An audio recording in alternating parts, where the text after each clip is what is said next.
మరో డిఎస్సి 5 నుంచి 6,000 ఉద్యోగాలతో త్వరలో నోటిఫికేషన్. ప్రస్తుతం డిఎస్సిని వాయిదా వేయం. అలా చేస్తే అభ్యర్థులకే నష్టం. విద్యా వ్యవస్థ బలోపేతం మా లక్ష్యం. ఉప ముఖ్యమంత్రి భట్టి అంటూ చూస్తా ఉన్నాం. దాని కంటిన్యూషన్ ఇక్కడ చూసుకోవచ్చు. అమ్మ మాట, అంగన్వాడీ బాట, చదువు, ఆరోగ్యం, క్రీడలు, సామూహిక అక్షరాభ్యాసాలు. నేటి నుంచి 6 రోజుల పాటు పలు కార్యక్రమాలు. పేద పిల్లలకు ప్రైవేట్ తరహా ప్రీ స్కూల్ విద్య. మంత్రి సీతక్క అంటూ చూస్తా ఉన్నాం.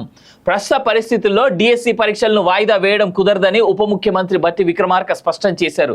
ఇదే చివరి డిఎస్సి కాదని మరిన్ని ఉంటాయని చెప్పారు. త్వరలో 5,000 నుంచి 6,000 పోస్టులతో కొత్త డిఎస్సి నోటిఫికేషన్ జారీ చేస్తామని తెలిపారు. డిఎస్సిని పకడ్బందీగా నిర్వహిస్తామని, విద్యా వ్యవస్థ బలోపేతం, పేద విద్యార్థులకు మంచి బోధన అందాలనేదే తమ ప్రధాన లక్ష్యమని తెలిపారు. తొందరగా ఉద్యోగాలు ఇవ్వడమే ప్రభుత్వ ఉద్దేశమని తెలిపారు. గాంధీ భవన్లో ఆదివారం భట్టి మీడియాతో మాట్లాడారు. కొంతమంది నియామక పరీక్షలు వాయిదా వేయాలని ధర్నా చేస్తున్నారని, అలా చేస్తే నష్టపోయేది అభ్యర్థులేనని అన్నారు. ఈ నెల 11 నుంచి డిఎస్సి హాల్ టికెట్లు అందుబాటులో ఉంచామని, కొన్ని నెలలుగా అభ్యర్థులు సిద్ధం అవుతున్నారని, 18వ తేదీ నుంచి ఆగస్టు 5 వరకు పరీక్షలు నిర్వహించనున్నామని చెప్పారు. కేసీఆర్ ప్రభుత్వంలో పేపర్ లీకేజీలతో అభ్యర్థులు తీవ్రంగా నష్టపోయారని పేర్కొన్నారు. 10 ఏళ్ల పాటు గ్రూప్ 1 నిర్వహించనే లేదని విమర్శించారు. గ్రూప్ 2 3 సార్లు వాయిదా వేసిన సంగతిని గుర్తు చేశారు. పరీక్షలను అన్నిసార్లు వాయిదా వేయడం సరికాదన్నారు. నిరుద్యోగులకు నష్టం కలగకూడదనే తమ అభిప్రాయం అంటూ ఆయన చెప్పినట్టుగా చూస్తా ఉన్నాం.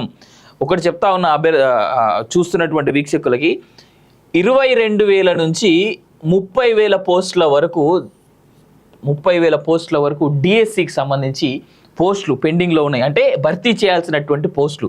ఇప్పుడు చేస్తుంది ఎంతయ్యా అంటే మహా అంటే 11,000 పోస్టులు అనుకుంటా, ఇఫ్ ఐఎమ్ నాట్ రాంగ్.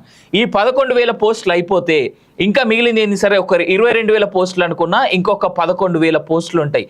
దాంట్లో 5 నుంచి 6,000, లెట్స్ సే 6,000 అనౌన్స్ చేసినా కానీ ఇంకోసారి మళ్ళీ మెగా డిఎస్సి వేసేందుకు, మరీ మెగా అని అనలేము కానీ మరోసారి డిఎస్సి అంటే 3 సార్లు డిఎస్సి వేసేందుకు అవకాశం ఉన్నది. దయచేసి అది గమనించుకోండి అని మాత్రమే చెప్తా ఉన్నాం.